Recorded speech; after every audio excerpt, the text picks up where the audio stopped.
ini gitarnya siapa? Gitarnya Bang Jo ya, Bro? Ya.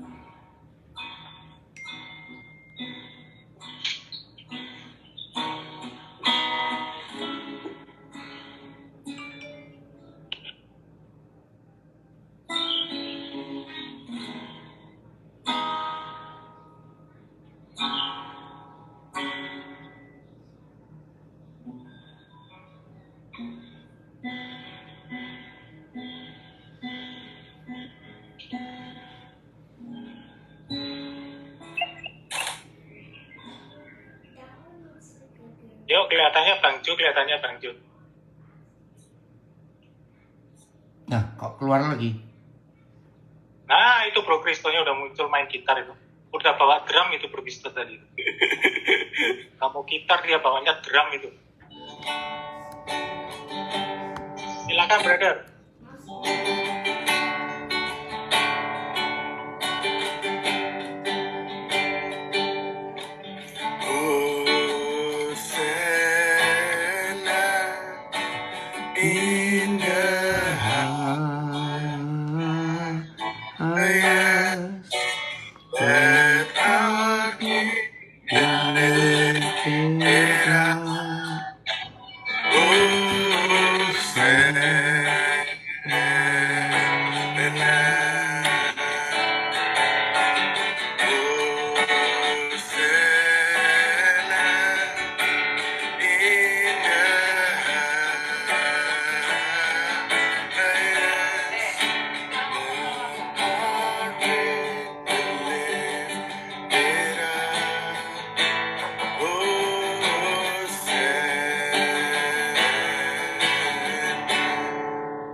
Bang Jo bisa lanjutin, Bang.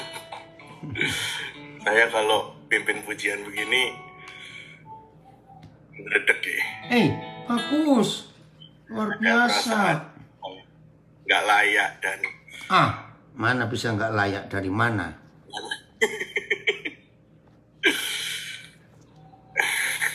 Ya gitulah. Ayo, lagi sekali nggak apa-apa. Lagi sekali pujian yang sama, nanti dilanjutkan oleh Jo.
Puji Tuhan, haleluya.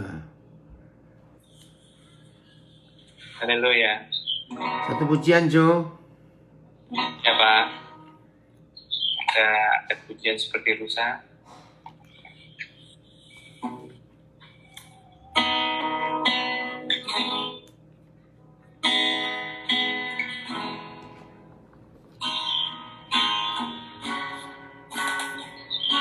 Seperti rusa yang aliran sungaimu. Hatiku tak tahan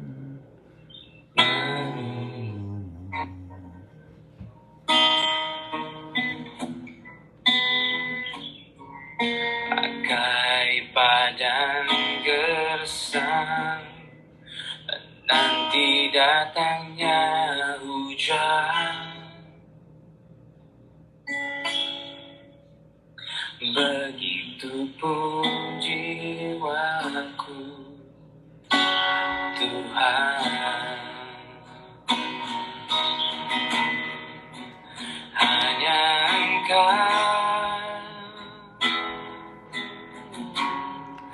pribadi yang mengenal hatiku. Tiada yang tersembunyi bagimu. Seluruh isi hatiku Kau tahu, dan bawaku untuk lebih lagi padamu, tinggal dalam indahnya dekapan kasih-Mu.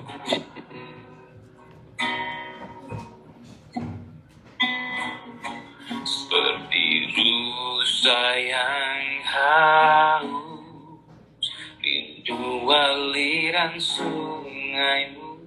Ini kami,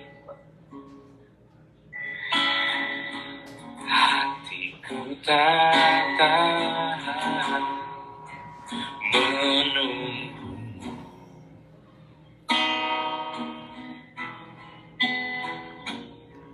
Bagai padang gersang, menanti datangnya hujan.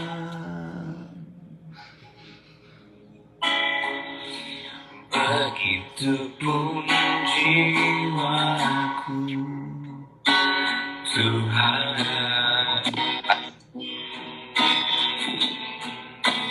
Hanya Engkau pribadi yang mengenal hatiku.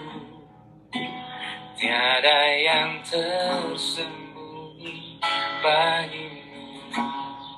Seluruh isi hatiku Kau tahu, dan bawaku untuk lebih dekat lagi padamu, tinggal dalam indahnya dekapan kasih-Mu. Mari jemaat Tuhan katakan, hanya Engkau, hanya Engkau pribadi yang mengenal hatiku. Tiada yang tersembunyi bagimu. Seluruh isi hatiku Kau tahu, dan bawaku untuk lebih dekat lagi padamu, tinggal dalam indahnya dekapan kasih-Mu.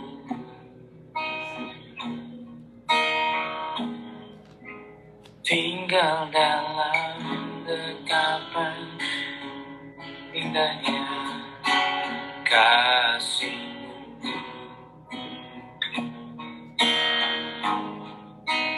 Tinggal dalam indahnya dekapan kasih-Mu. Silakan Pak Ari untuk buka tabel.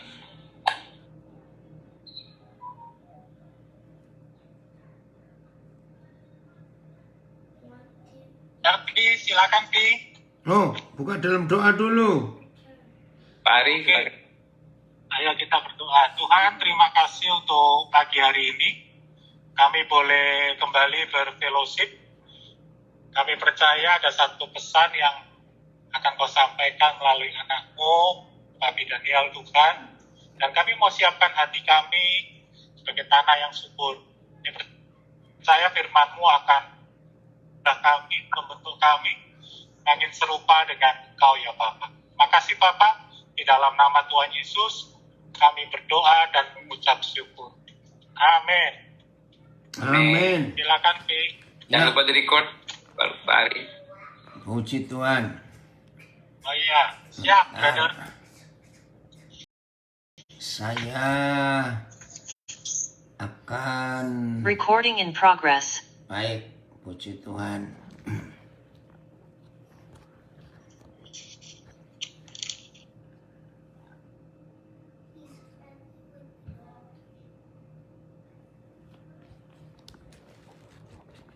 Bentar ya, saya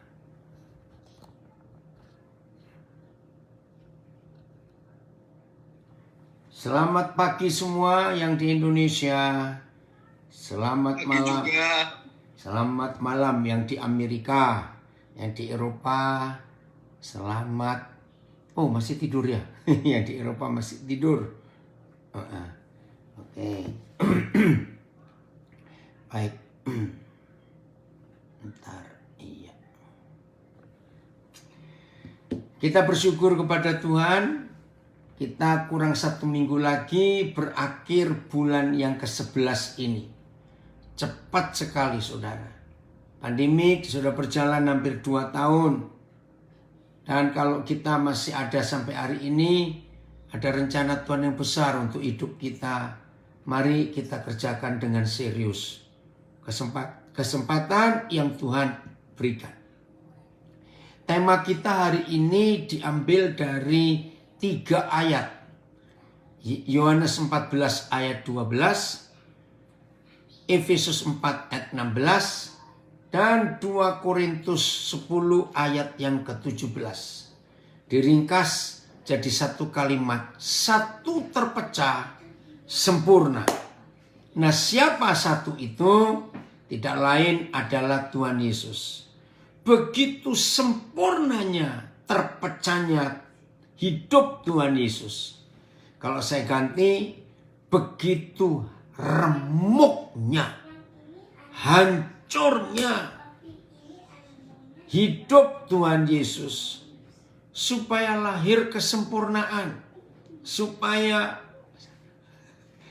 sehingga lahir kebenaran yang luar biasa di dunia ini, karena satu tubuh yang mau dihancurkan.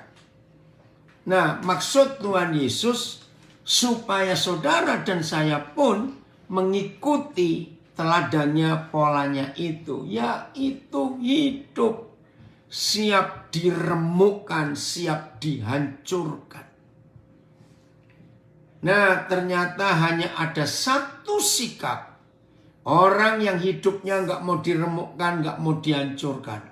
Hanya ada satu sikap. Sikap apa itu? Orang yang hidupnya nggak mau dihancurkan, nggak mau diremukkan, yaitu sikap yang suka tersinggung. Begitu kita suka tersinggung dan gampang tersinggung, saat itu juga peremukan dan penghancuran hidup kita tidak akan terjadi. Maka itu dengan gampang sekali setan membuat murid-murid Tuhan Yesus, membuat anak-anak Papa di surga jadi orang yang gampang tersinggung.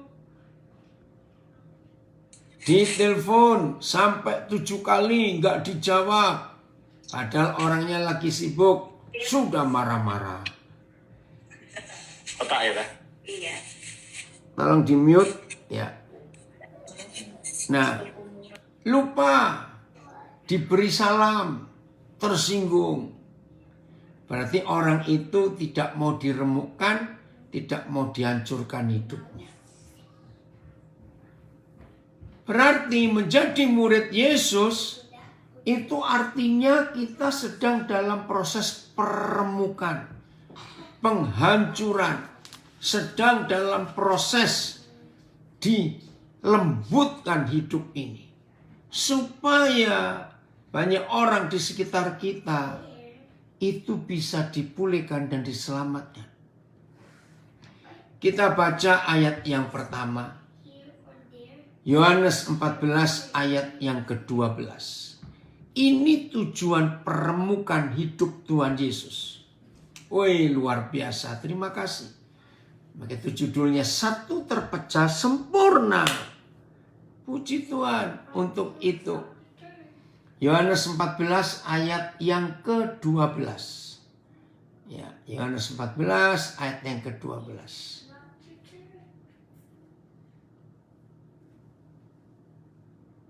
Ya, oke. Aku berkata kepadamu. Tuhan Yesus berkata kepada kita. Sesungguhnya barang siapa percaya kepadaku, ia akan melakukan juga pekerjaan-pekerjaan yang aku lakukan.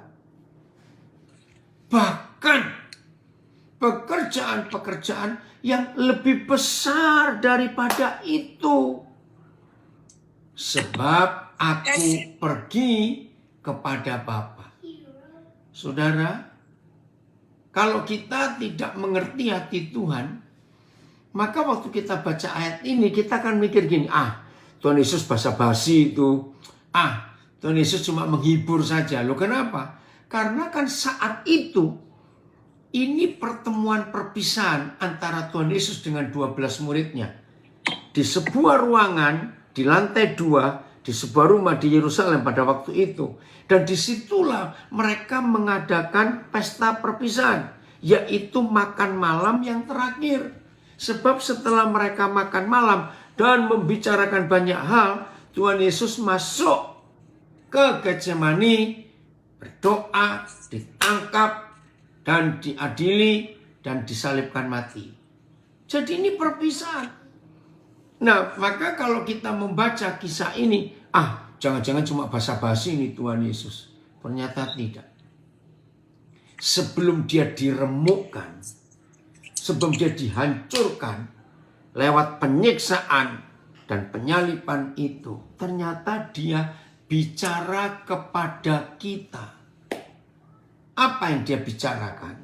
Kalau saudara dan saya percaya kepada dia, saya ulangi, kalau saudara dan saya percaya kepada dia, saudara ingat ini. Tanda orang yang percaya kepada dia adalah kita bisa mengerjakan pekerjaan-pekerjaan yang dia lakukan. Coba BIS-nya. Boleh bos, BIS ya. Saya baca ini. Sungguh benar kataku ini. Orang yang percaya kepadaku akan melakukan apa yang sudah kulakukan. TSI. Apa yang kukatakan ini memang benar. Setiap orang yang percaya kepadaku akan melakukan keajaiban-keajaiban seperti yang aku lakukan. Saudara rindu nggak itu terjadi atas hidup kita? Oh, kalau saya rindu sekali. Apa yang Tuhan Yesus katakan ini terjadi di hidup kita. Bahwa saudara dan saya yang percaya kepada dia itu ditarget, ditetapkan, diputuskan, ditentukan. Supaya saudara dan saya yang percaya kepada dia itu bisa melakukan keajaiban-keajaiban yang dia lakukan. Wow, ini luar biasa saudara. Terima kasih Bapak. Dahsyat, dahsyat. Coba saudara sebutkan. Ya, masing-masing kita pasti beda-beda. Saya minta masing-masing kita menyebutkan 5 hal saja yang saudara dan saya tahu apa yang Tuhan Yesus sudah kerjakan. 5 hal saja, nggak usah banyak-banyak. Nah, setelah saudara dan saya memilih dan menetapkan, aku pilih 5 hal ini. Lalu tanya kepada diri kita sendiri atas pilihan kita 5 hal yang Tuhan Yesus sudah kerjakan. Tanyakan pada diri sendiri, dari 5 hal yang aku tahu yang Yesus sudah kerjakan, mana yang sudah aku lakukan? Perhatikan, mana yang sudah aku lakukan dari 5 hal ini? Mari kita jujur pada diri kita sendiri. Puji Tuhan, kalau ada di antara kita, setelah kita milih 5 hal, 5 pekerjaan yang Yesus pernah kerjakan, dan saudara sudah melakukan 3 hal, berarti kurang 2. Puji Tuhan. Tapi jangan puas. Kejar yang 2 lagi. Tapi jangan sampai ada di antara kita sudah milih sendiri 5 hal. Ternyata saudara terlalu jujur. 5-5-nya belum dikerjakan. Ayo bertobat hari ini. Puji Tuhan kalau ada di antara kita. Ketika tadi kita memilih 5 pekerjaan yang Tuhan Yesus sudah kerjakan. Dan seorang itu melakukan 5-5-nya. Haleluya. Jangan puas. Temukan 5 pekerjaan lain lagi dari Tuhan Yesus. Saudara, maka itu yang sudah sekian tahun jadi Kristen. Tapi belum satu pun yang saudara tahu tentang yang Yesus kerjakan. Ternyata belum satu pun saudara kerjakan. Jangan begitu. Menyedihkan sekali. Saya ulangi lagi supaya saudara tahu. Hanya ada satu penyebab. Bukan 2, bukan 3. Satu penyebab saja. Mengapa ada murid-murid Yesus, ada orang-orang percaya kepada Tuhan, tapi tidak mengerjakan satu pun yang Tuhan Yesus pernah kerjakan, padahal targetnya, aku berkata kepadamu, sesungguhnya barang siapa percaya kepadaku, dia juga akan melakukan pekerjaan-pekerjaan, keajaiban-keajaiban yang aku telah lakukan. Tolong catat, penyebabnya cuma satu, yaitu orang yang suka tersinggung. Catat itu. Maaf, bukan saya menyetujui perzinahan, tidak. Penginjil pertama di dunia itu pelacur. Memang dia sudah bertobat. Karena dia jumpa dengan Tuhan Yesus. Tapi waktu Tuhan Yesus menemplak dia. Oh betul katamu. Kamu memang gak pernah punya suami. Tapi 5 laki-laki pernah tinggal dengan kamu. Dan sekarang yang ke-6. Ternyata 6-6-nya cowok itu bukan suamimu. Saudara, perempuan ini bisa tersinggung gak? Dengan teguran Tuhan Yesus. Bisa aja dia tersinggung. Tapi enggak, perempuan ini bertobat. Aku tahu sekarang ternyata engkau adalah seorang nabi. Nah dalam pertobatannya itu dia enggak tersinggung.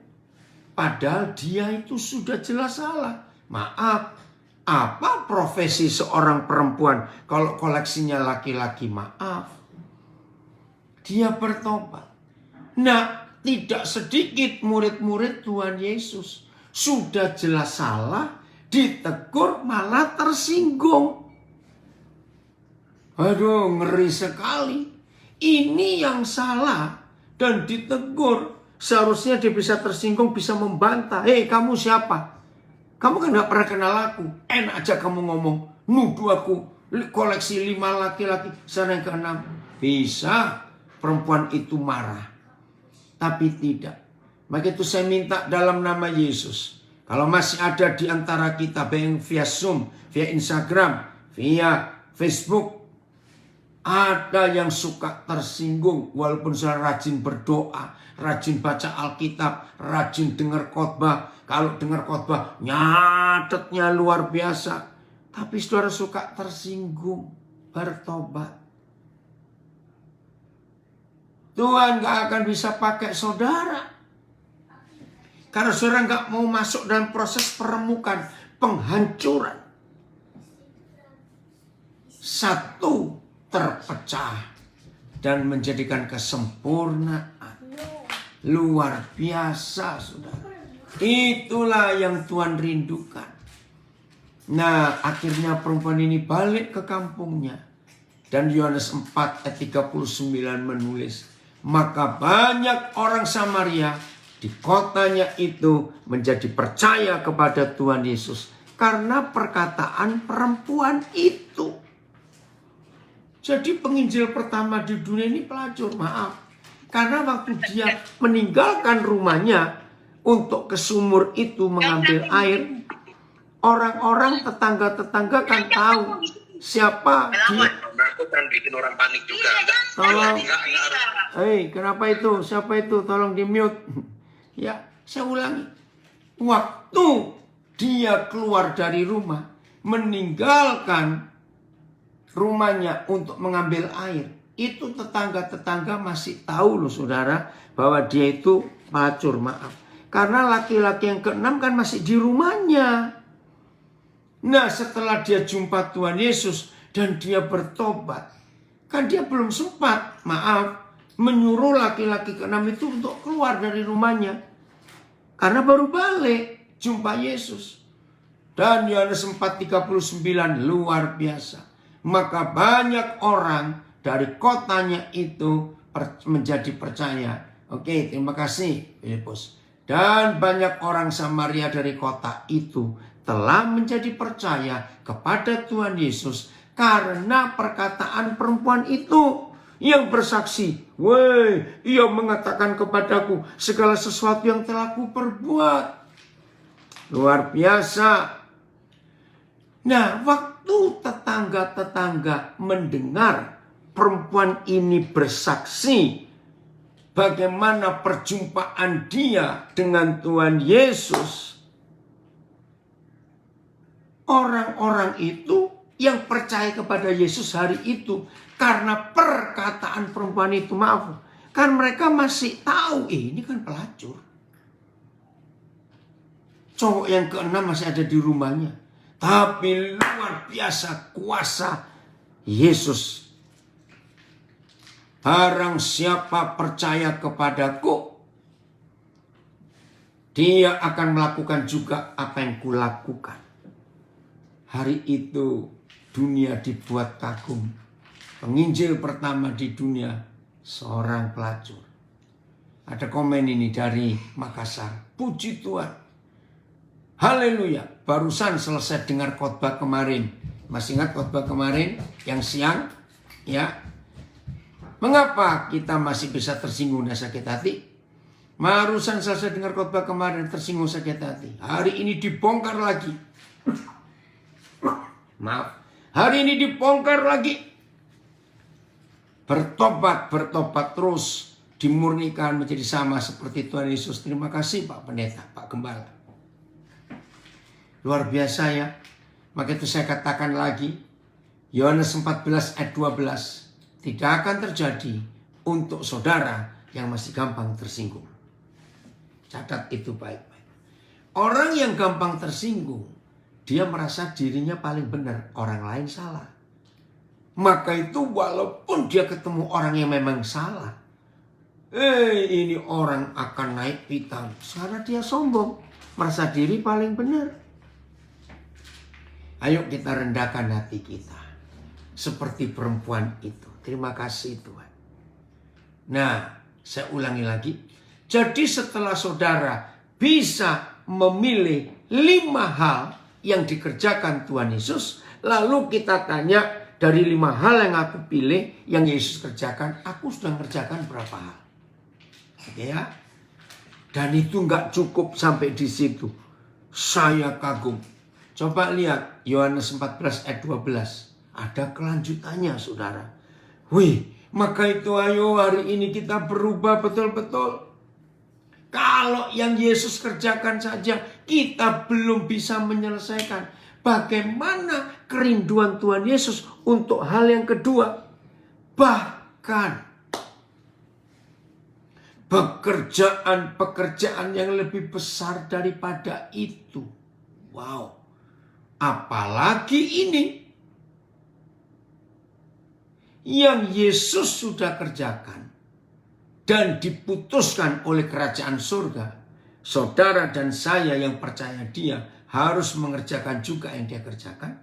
Dan itu nggak cukup, masih ada lagi yang Papa tetapkan, targetkan atas hidup kita.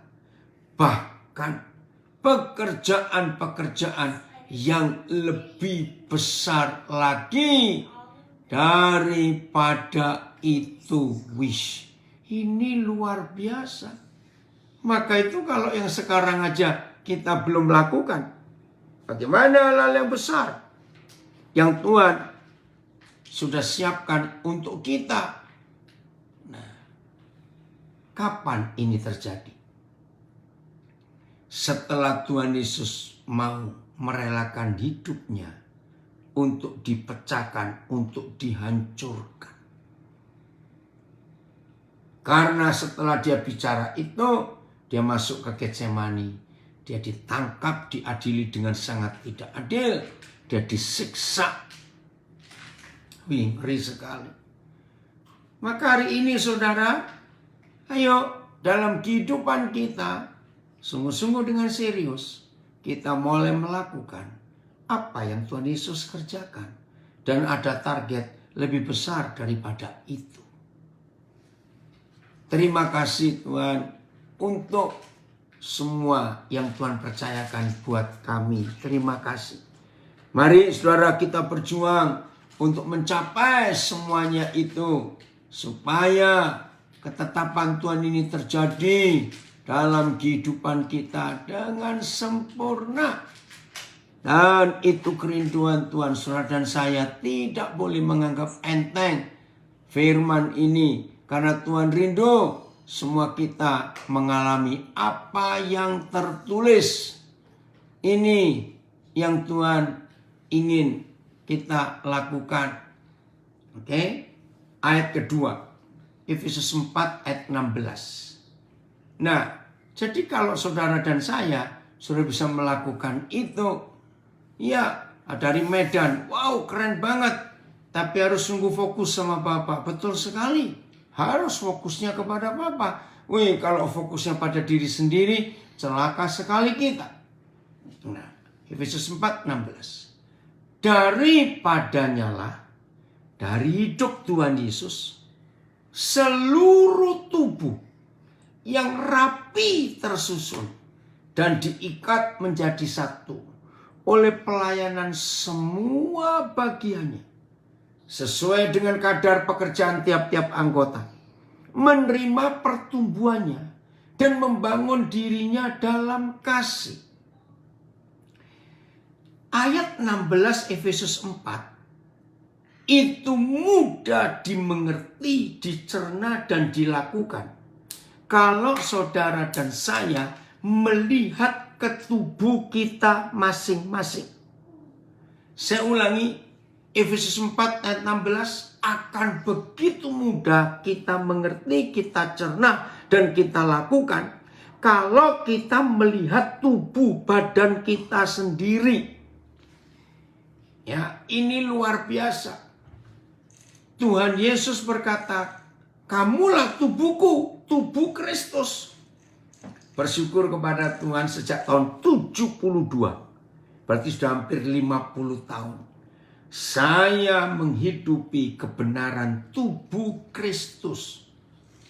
Contohnya, saya bagaimanapun juga, walaupun saya punya kemampuan, saya punya fasilitas, bukan untuk sombong. Saya kalau punya gereja sendiri, saudara, maaf ya, semuanya pasti tahu. Saya sangat mampu. Kenapa saya tidak mau mendirikan gereja yang organisasi sampai hari ini? Karena sejak saya dipanggil tahun 72, saya punya ketetapan. Saya harus membangun tubuh Kristus. menyatukan tubuh Kristus, bukan memecah belahkan. Maka itu saya dipaksa pun buka gereja, saya nggak akan mau. Saudara, nggak sedikit pengusaha-pengusaha yang sangat diberkati Tuhan dengan fasilitas. Itu minta saya, sudahlah Koden, saya punya gedung, Koden terjadi pendetanya, jadi gembala, nanti saya siapkan semua fasilitas. Saya bilang tidak. Saya ingin tubuh Kristus bersatu. Sungguh yang nawari saya nggak sedikit. Maaf, saya nggak mau itu. Bahkan mereka berkata, Koden sudah punya jemaat yang begitu banyak. Ya, itu milik Tuhan, bukan milik saya. Nah, karena ayat 16 ini. Daripadanya lah seluruh tubuh tersusun rapi, memperoleh dan diikat menjadi satu oleh pelayanan semua bagiannya sesuai dengan kadar pekerjaan tiap-tiap anggota, menerima pertumbuhannya dan membangun dirinya dalam kasih. Ini luar biasa. Lihat badan kita. Ya, kontrolnya, pemegang kendalinya adalah otak, adalah kepala. Ini pegang kendali. Dan di seluruh isi otak kita, otak besar maupun otak kecil, itu tersusun enggak tahu berapa miliar syaraf-syaraf halus yang menghubungkan semua urat-urat dan sendi-sendi di seluruh tubuh kita. Wih, saudara, betul-betul rumit, ruwet, kompleks kalau melihat anggota tubuh kita ini. Dari kepala kita, mata, mulut, telinga, semua sampai ke bawah. Lihat tubuh ini. Rapi tersusun. Diikat menjadi satu. Oleh pelayanan semua bagiannya. Catat. Setelah tersinggung, itu yang merusak. Maka iblis kalau bekerja itu lengkap. Kasihan Tuhan. Tolong perhatikan. Orang yang gampang tersinggung dan suka tersinggung, itu pasti orang sombong. Catat baik-baik. Orang yang mudah tersinggung itu pasti orang sombong. Karena dia merasa dirinya paling benar dan yang lain salah. Wih, ngeri sekali. Maka itu di dalam gereja Tuhan, di dalam persekutuan, dalam komunitas, pasti rusak kalau ada muncul satu orang suka tersinggung dan orang sombong. Dan orang ini merasa, wih kalau nggak ada aku buyar semua. Wih kalau nggak ada aku nggak mungkin. Oh itu karena duitku. Hati-hati.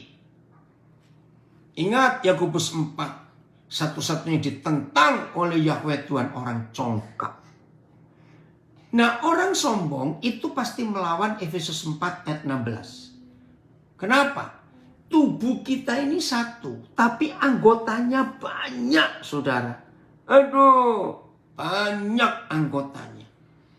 Dan masing-masing anggota tubuh ini tidak bisa berkata, aku lebih penting dari yang lain. Gak bisa.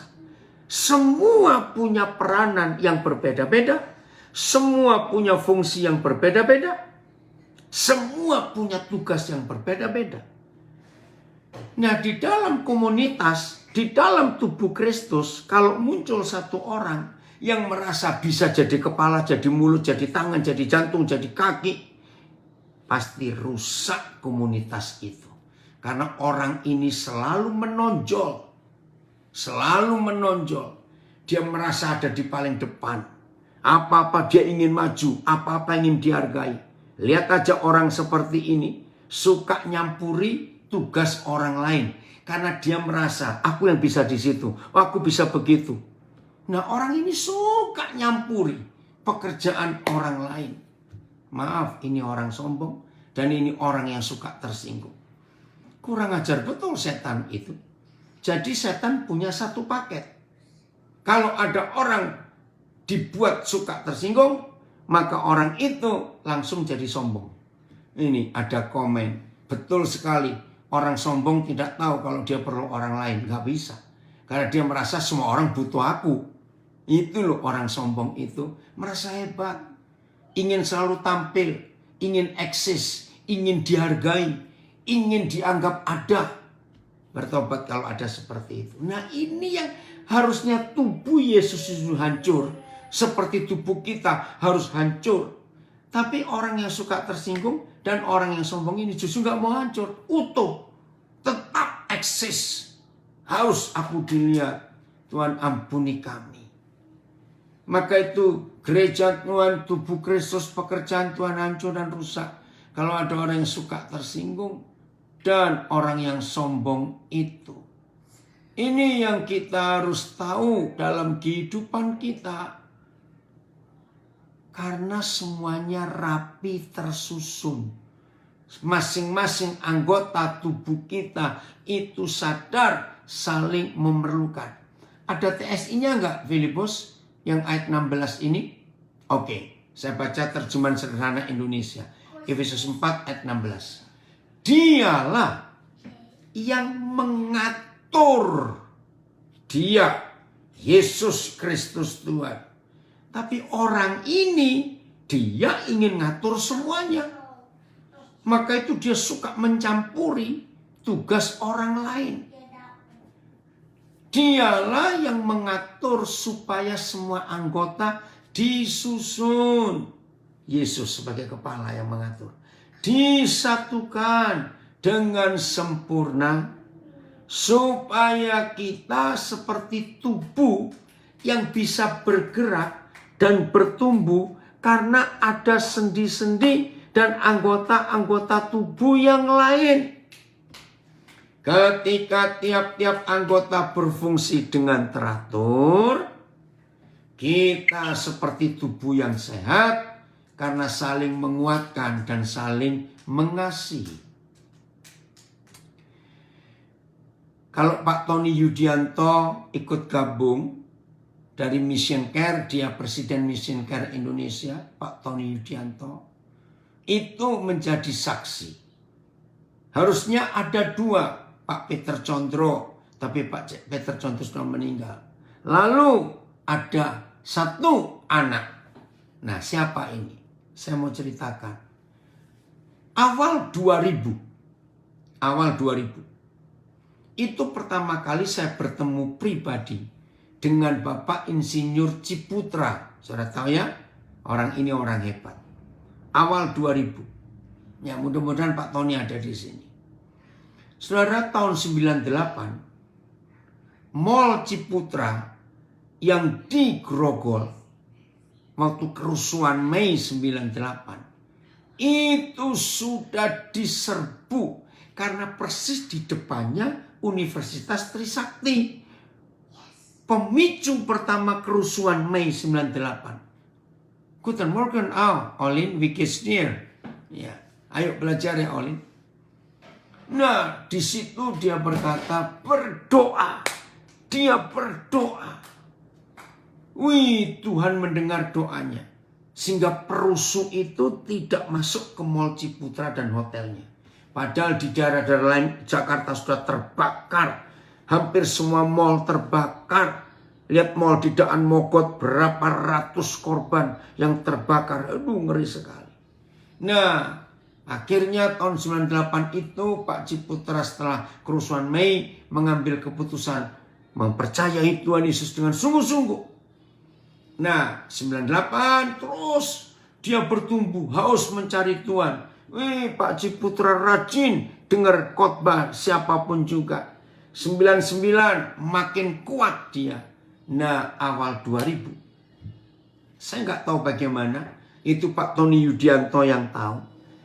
Pak Ciputra sedang dalam kebingungan.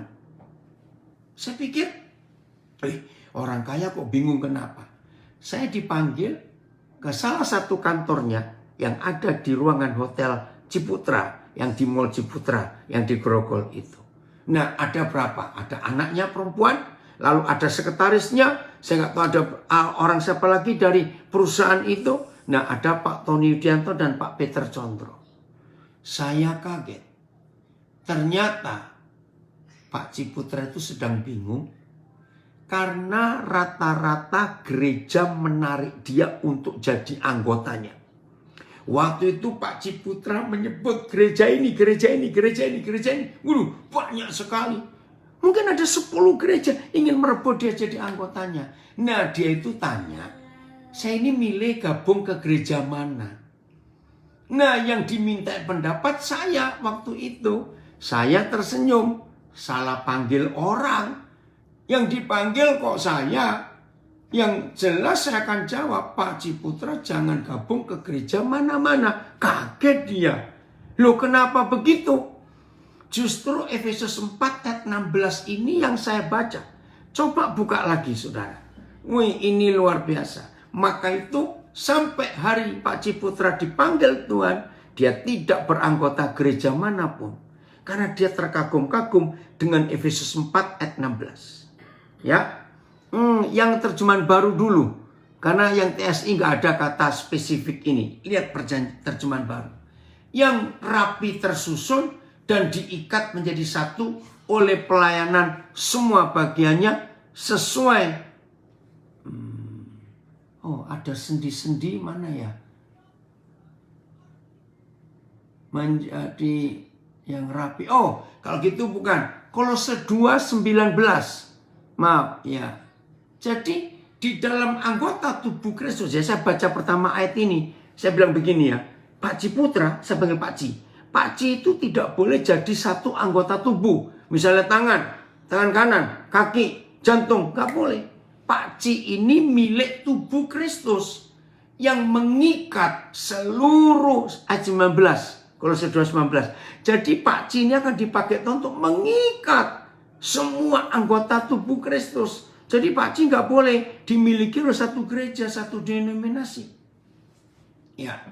Sedang ia tidak berpegang teguh kepada kepala, dari mana seluruh tubuh yang ditunjang dan diikat menjadi satu oleh urat-urat dan sendi-sendi menerima pertumbuhan ilahinya. PS.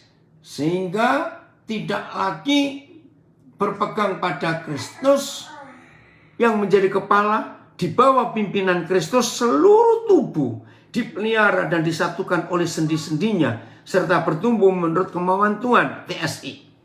Orang-orang seperti itu, ini loh, yang sombong, tersinggung, pemberontak. Orang-orang seperti itu tidak bergantung lagi kepada Kristus. Ini yang menjadi pengacau dalam pekerjaan Tuhan. Suka tersinggung dan sombong. Orang-orang seperti itu tidak bergantung lagi kepada Kristus. Dialah sebagai kepala. Dan kita yang bersatu dengan dia sebagai anggota tubuhnya di dunia ini. Hal itu seperti anggota tubuh manusia yang bisa bersatu dan bergerak bersama. Karena hubungan antara tulang dan otot, ini tadi sendi-sendi dan urat-urat, gabungan antara tulang dan otot, begitu juga kita sebagai tubuh Kristus. Dia sebagai kepala yang mengatur dan memberikan segala sesuatu yang diperlukan. Supaya kita saling bersatu. Gak ada yang menonjol. Dan bertumbuh bersama seperti yang Tuhan inginkan. Nah saudara, hari itu saya memberikan kepada Pak Ci 2 ayat ini. Dia tertarik sekali saudara. Jadi kalau gitu saya gak boleh jadi anggota gereja mana-mana. Jangan Pak Ci. Pak Ci ini milik tubuh Kristus. Nah gereja Tuhan di seluruh Indonesia membutuhkan Pak Ciputra. Baik secara hikmat, ini orang berhikmat luar biasa, maupun secara fasilitas yang dia punya. Nah dari situ, saya nggak tahu kapan dibentuknya, maka Pak Ci membentuk Ayub. Yang masih ingat. Singkatan Ayub. Asosiasi Yayasan Pelayanan Kristen untuk Bangsa. Itu singkatan Ayub. Waktu saya diberitahu lewat sekretarisnya, Pak Daniel, ada salam dari Pak Ci. Dan Pak Ci bilang nasihat Pak Daniel sudah dituruti. Dan sekarang Pak Ci mendirikan Ayub. Asosiasi Yayasan Pelayanan Kristen untuk Bangsa. Luar biasa. Nah, jadi saudara dan saya harus menjadi bagian dari tubuh Kristus. Dan kita pribadi demi pribadi tidak boleh merasa paling hebat. Lebih hebat dari yang lain, tidak. Terima kasih Tuhan untuk prinsip ini. Maka itu saudara, salah satu bentuk kepemimpinan saya. Kalau saya sudah mempercayakan satu pelayanan yang Tuhan tunjukkan kepada si A, maka saya nggak akan mau mencampuri lagi. Biar dia bergerak sendiri. Dia tidak perlu tunduk kepada saya, tapi masing-masing anggota tubuh tunduk kepada kepala, yaitu Tuhan Yesus. Maka itu dalam pola kepemimpinan saya nggak pernah sibuk untuk ngurusin semua orang yang sudah saya delegasikan. Kerjakan. Nggak perlu laporan kepada saya, nggak perlu. Cukup kepada Tuhan saja. Itu tanggung jawabmu. Maka itu dalam hidup saya nggak pernah ngurusin uang. Maka itu tolong yang anggota korak yang masih kengangguran, suka ngurusin duit terus, bertobat. Udahlah, kalau saudara nggak mau beri nggak apa-apa. Tapi jangan ngurusin uang yang sudah diberikan. Buang-buang waktu, tahu? Misalnya orang itu menyalahgunakan. Yang disalahgunakan bukan uang saudara, tapi uangnya Tuhan. Berarti dia urusan dengan Tuhan. Daripada buang-buang waktu hanya ngurusin uang, ngurusin setan saja. Bertobat. Capek saudara. Kalau hidup ini terbuang waktunya hanya untuk ngurusin hal-hal yang gak benar. Udahlah. Belajar untuk tidak sombong di antara kita. Ayo masing-masing kita tahu tempat kita. Maka saya berkata pada Pak Ci, jadi Pak Ci dipercaya Tuhan untuk hidup menjadi urat dan sendi, otot dan tulang, untuk menyambung menjadi linker bahasa Inggrisnya, link mempersatukan. Dan puji Tuhan, Pak Ci melakukan firman Tuhan ini. Nah, saudara, Pak Ci mau terpecah hidupnya. Maka itu dia dimiliki oleh tubuh Kristus di Indonesia. Dia dimiliki. Itu luar biasa. Hampir 50 tahun saya pelayanan. Saya nggak pernah sibuk untuk rapat ngurusin duit. Tidak. Sayang waktu. Kalau saya sudah delegasikan orang dan saya sudah titipan uang itu, saya percayakan dia. Urus sendiri. Saya mengajar mereka untuk takut akan Tuhan. Jangan sok menjadi orang hebat. Nggak usah. Ya, ayo kita hidup sungguh-sungguh melakukan ini dalam perjalanan iman kita untuk menyelesaikan pekerjaan Tuhan. Maka perkara-perkara besar, ya, kalau setan tidak menyibukkan kita dengan urusan-urusan yang gak penting, maka kita punya waktu banyak untuk menyelesaikan perkara-perkara besar yang ditargetkan oleh Tuhan Yesus. Kamu akan melakukan yang aku lakukan, bahkan lebih besar daripada itu. Luar biasa, saya suka itu. Ayat ketiga, 2 Korintus 10 ayat 17. Ini 3 ayat yang menjadi pelajaran ibadah kita hari ini. Minggu 21, hari ini angkanya bagus. 21, 11, 21. 2 Korintus 10 ayat 17. Nah, kalau saudara tanya siapa yang milih tema ini? Hamba Tuhan, orang hebat, murid Yesus. Pak David Alexander Tutu dari Makassar. Dia milih yang Tuhan berikan pernyataan ini. Tetapi barang siapa bermegah, hendaklah ia bermegah di dalam Tuhan. AYT. Siapa yang ingin berbangga, biarlah ia berbangga di dalam Tuhan. TL. Tetapi barang siapa ingin memegahkan dirinya itu, biarlah ia memegahkan dirinya di dalam Tuhan. Di dalam Alkitab tertulis, orang yang mau membanggakan sesuatu, hendaklah membanggakan apa yang telah dibuat oleh Tuhan. Nah, orang yang tersinggung dan sombong tadi, selalu ingin dibanggakan orang apa yang telah dia buat. Kebalik bukan? Tapi yang di dalam Yesus, BS, saya baca tekanan ini. Di dalam Alkitab tertulis, Orang yang mau membanggakan sesuatu, hendaklah membanggakan apa yang telah dibuat oleh Tuhan. Orang tersinggung, orang sombong selalu ingin dibanggakan orang apa yang dia buat. Itu yang merusak pekerjaan Tuhan. TSI. Karena kitab suci menuliskan, orang yang mau bangga, berbanggalah hanya tentang apa yang Tuhan perbuat. Bukan membanggakan dirinya sendiri. Tobat lu yang suka tersinggung dan sombong. Saya ulang lagi, TSI ini bagus sekali. Karena kitab suci menuliskan, orang yang mau bangga, berbanggalah hanya tentang apa yang Tuhan perbuat. Bukan dirimu buat, awas. Bukan membanggakan dirinya sendiri. Haleluya. Ini firman yang hebat. Tuhan Yesus gak pernah bangga dengan apa yang dia buat. Tapi dia selalu bangga dengan apa yang Papa di surga buat untuk hidupnya. Ini yang luar biasa. Mana ayatnya? Yohanes 5 ayat 20. Kita lihat ya. Yohanes 5 ayat 20. Kita lihat ayat ini. Terima kasih Papa. Hancurkan hidupku. Hancurkan hidup kami. Supaya sempurna yang lain. Puji Tuhan. Sebab Papa mengasihi anak.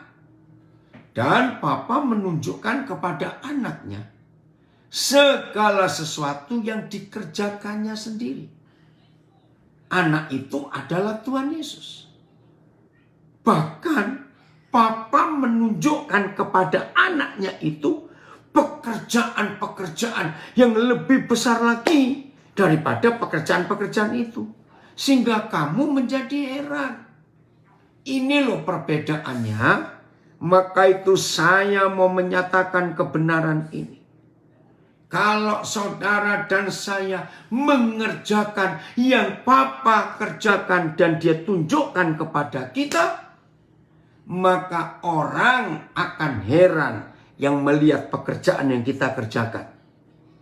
Tapi orang tersinggung dan orang sombong, kalau dia mengerjakan sesuatu, itu membuat orang jadi pusing kepala karena kelakuannya.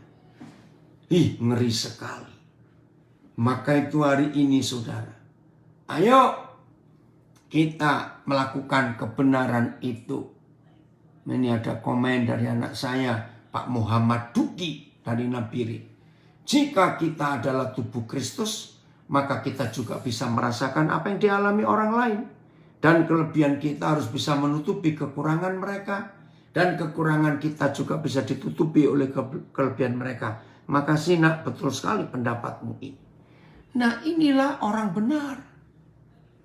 Yang semua kerjaannya karena melihat papanya bekerja. Jadi apa yang saudara dan saya kerjakan bukan berasal dari diri kita. Orang yang suka tersinggung dan sombong selalu mulai dari dirinya. Aku. Tapi kalau saudara dan saya ingin terpecah dan dihancurkan hidup ini, saudara dan saya akan berkata, aku melihat Papa bekerja begini, maka aku mengerjakannya. Dan ketika Papa di surga melihat saudara dan saya mau melakukan apa yang dia tunjukkan kepada kita, maka setelah itu Papa akan menunjukkan pekerjaan-pekerjaan yang lebih besar daripada yang sudah dia tunjukkan kepada kita. Maka kalau saudara dan saya melakukan itu, orang menjadi heran. Maka itu ayat. Maaf, saya ngomong langsung. Untuk pelayanan Natal, sekian puluh LP tanggal 8 Desember nanti. Sedih. Kita belum kerja apa-apa. Tapi setan sudah kacaukan kita. Stop, saudara. Ayo kita kerjakan dengan tenang. Jangan pakai keributan. Jangan pakai curiga mencurigai. Jangan pakai salah menyalahkan, tuduh menuduh, stop. Begitu tanggal 8 Desember kita kerjakan sama-sama. Karena kita melihat Bapak bekerja. Maka Indonesia akan menjadi heran. Sekarang ini setan bekerja. Ayo stop. Saudara, masih banyak pekerjaan besar yang di depan kita. Saya itu semangat luar biasa menantikan tahun 2022 ini mau ada apa lagi ya. 2020 diporak-porandakan dengan COVID. Tapi ternyata COVID-nya kalah. Kita dibuat makin hebat. Gereja bisa hadir di mana-mana. Maka itu kan ada slogan ya yang terjadi berapa waktu selama tahun 2020. Setan menutup gereja gedung dengan COVID. Tetapi Tuhan Yesus membuka gereja lebih banyak daripada sebelum COVID, yaitu gereja di rumah. Oh, ini ada sahabat saya. Hukatat Matthew, Mevrouw Karunden. Waar ben je nu? Ya sudah lama ini nggak kontak. Makasih Susida bisa bergabung. Betul ya? 2020. Rasanya aduh ini dunia mau jadi apa ini 2020. Tapi Desember 2020 kita tinggalkan. Setelah sekian bulan gereja makin banyak dibuka. Di rumah-rumah. Enak, tanpa izin, tanpa macam-macam. Dan kita semua bisa belajar firman. Hanya duduk di depan HP kita. Di depan smartphone kita. Wih, 2021 luar biasa. Perkara-perkara besar. Tuhan nyatakan lagi. Maka itu saudara saya itu antusias. Semangat. Ini mau ada apa lagi ya? 2022 ini mau ada apa lagi? Ya. Saya nggak tahu saudara nantikan nggak. Maka itu kalau saudara cuma berkutat, tahu kata berkutat, muter-muter masalah tersinggung, masalah marah, kok aku nggak begini, kamu nggak begitu. Ayo, buang itu semua, buang-buang waktu. Nantikan dengan hati yang lapang, hati yang besar. 2022 akan lebih hebat daripada 2020 dan lebih hebat daripada 2021. Wih, saya semangat sekali menanti itu. Karena kita percaya ada hal-hal yang lebih besar yang Tuhan percayakan. Amin ya. Semangat gak kalau kita mengetahui bahwa ada perkara-perkara besar yang Tuhan sediakan buat kita. Wih, Lambas Sinaga. Amin, betul Lambas. Wih, hebat sekali. Aduh, semangat terus, semangat terus. Saudara, inilah hidup. Saya nggak mau dibodohi iblis. Saya nggak mau dibawa iblis ketarik-tarik ke yang dulu, yang sudah lewat. Saya nggak mau. Buang-buang waktu.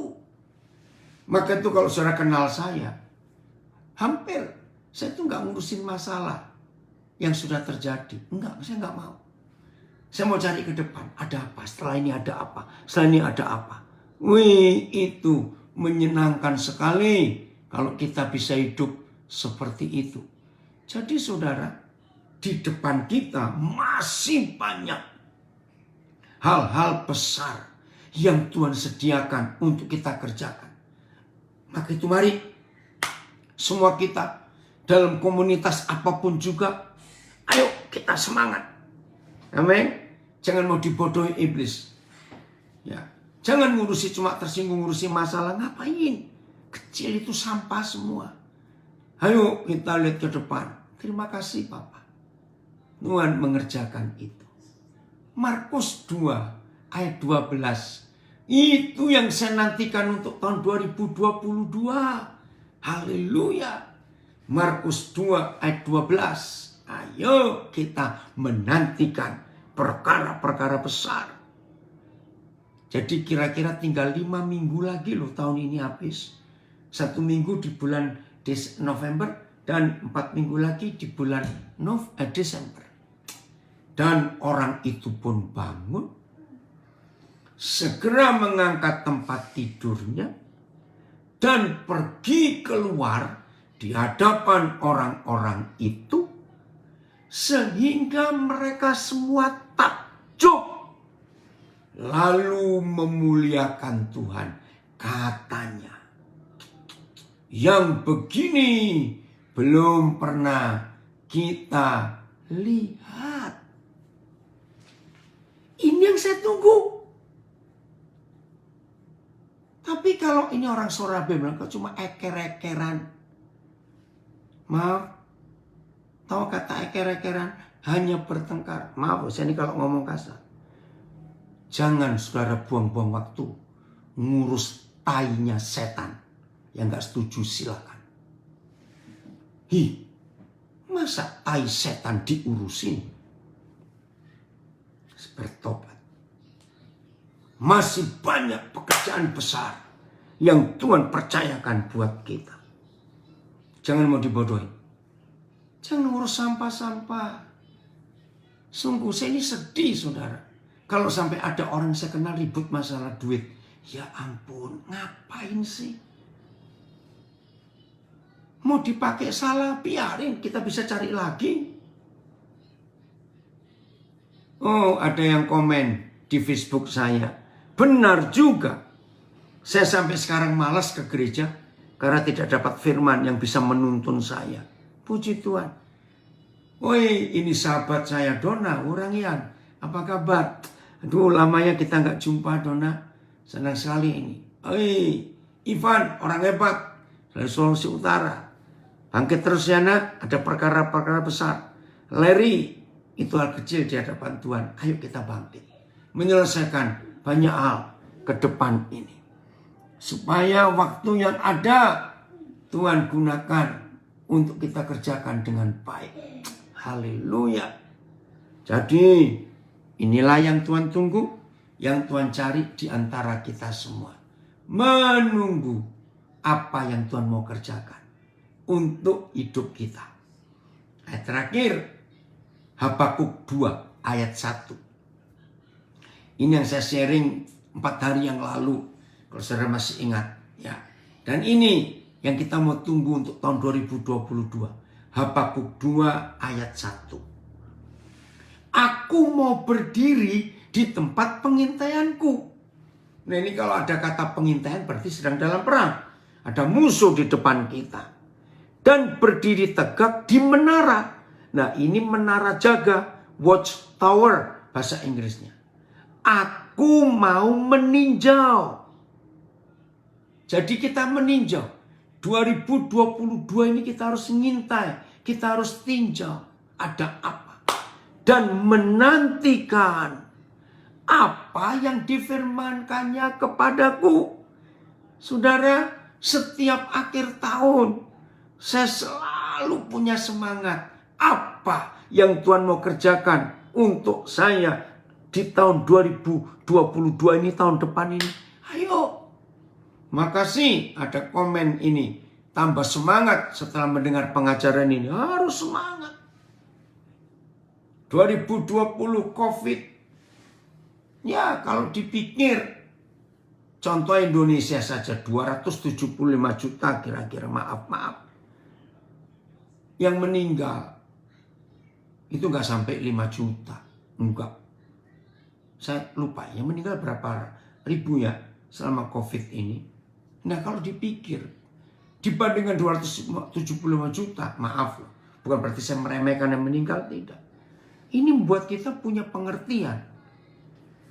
Saya ulangi ya. AYT. Aku akan berdiri di atas tempat pengintaianku. Berdiri tegak di atas menara. Aku akan memperhatikan dan melihat apa yang akan difirmankannya kepadaku. Dan apa yang akan menjadi jawabanku atas sanggahanku. BIS. Aku mau naik ke menara penjagaanku. Dan menunggu apa yang hendak dikatakan Yahweh kepadaku. Dan bagaimana jawabannya atas keluhanku. FYI. Jadi ayo hari ini saudara. Sudah akhir November, wah kita menunggu 2022 ada apa ini? Sekarang aku akan naik ke menara jagaku dan menunggu untuk melihat apa jawaban yang akan diberikan Tuhan atas keluhanku. Ayo kita rame-rame menantikan. Seru sekali. Jadi ayo kita siap hidup ini dipecahkan, dihancurkan. Dan jadi berkat buat banyak orang. Dan Tuhan akan dipermuliakan lewat hidup kita. Kalau kita mau jadi berkat. Jadi kalau kita percaya kepada Dia, kita akan mengerjakan yang Dia kerjakan. Bahkan lebih besar daripada itu. Ya kita nantikan dong. Ini berkat Tuhan yang luar biasa. Selamat menjadi pelaku firman. Selamat diremukkan. Selamat dihancurkan hidup ini. Enggak apa-apa. Lewat kata orang. Lewat fitnah. Lewat tuduhan. Enggak apa-apa. Amin. Biarin. Ya. Ayo kita terus menyelesaikan pekerjaan Tuhan ini. Terima kasih Bapak. Di depan mata kita. Pekerjaan besar untuk 8 Desember. Ayo kita semangat. Memberkati saudara-saudara kita itu di semua lembaga pemasyarakatan. Terima kasih Tuhan untuk kepercayaanmu. Terima kasih David Tutu yang memberikan kita tema yang luar biasa. Selamat menjadi pelaku firman. Selamat mempersiapkan diri untuk menerima perkara-perkara besar di tahun 2022. Ya, terima kasih dari Manado. COVID bagi orang yang percaya, yang meninggal adalah percepatan menggapai janji kekal. Amin. Terima kasih. Itu kata-kata iman, kekuatan yang luar biasa. Oke, maaf ya. Jadi, ayo hari ini kita semuanya mengalami perubahan. Tuhan Yesus memberkati. Selamat menjadi pelaku firman. Haleluya. Saya kembalikan kepada host. Amin. Ya, makasih Pi, luar biasa. Sama-sama. Dan untuk hati ini diobrak-abrik Pi. Oh ya. Siapa yang ngobrak-abrik? Siapa yang ngobrak-abrik? Roh Kudus Pi. Amin. Oke. Ya. Bapak Ibu saudara sekalian, kalau ada yang mau tanya silakan.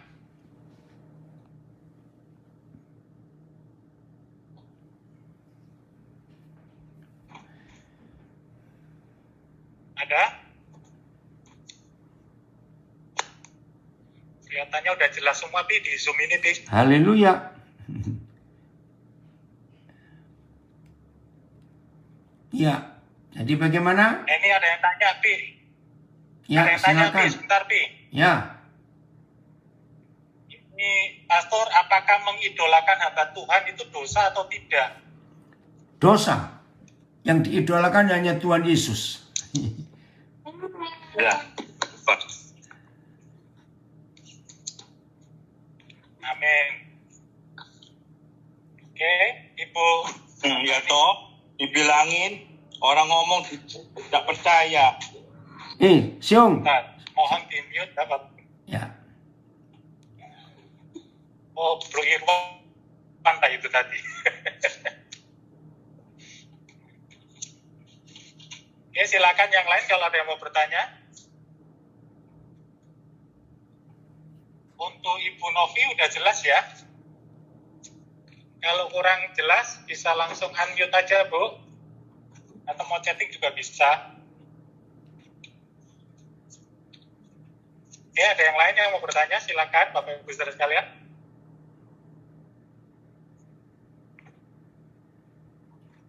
Oke, Pi, kelihatannya udah cukup, Pi. Ya. Ya udah. Makasih, Puji Pi. Tuhan. Untuk sharing Sama-sama. pengetahuannya. Oke. Ayo kita berdoa ya. Ya. Tuhan, terima kasih untuk sharing kebenaran firman-Mu pada siang hari ini.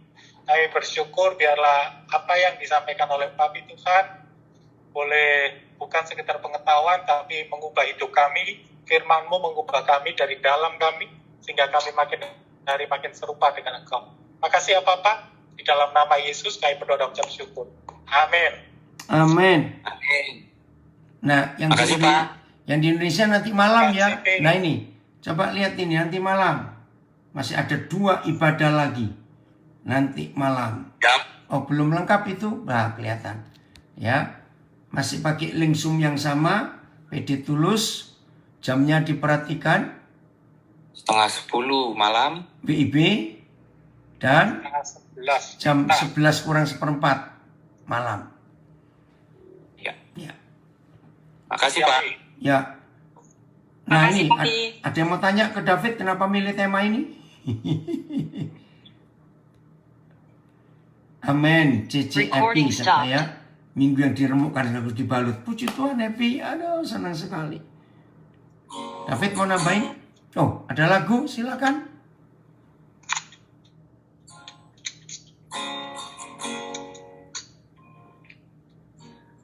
Ini adalah Silakan kalau mau ngobrol, ada yang mau ngobrol, ada yang mau ditanya ke Papi, boleh.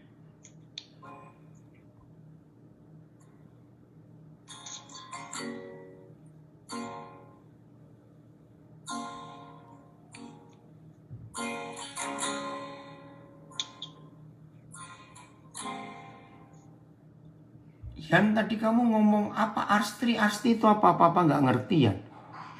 Kok tiba-tiba muncul begitu? Maksudnya apa? Maaf. Ya nanti ya. Oke ya, yang di Facebook, Instagram. Sampai nanti malam ketemu lagi. Tuhan Yesus memberkati semua. Selamat istirahat, Papi. Yo.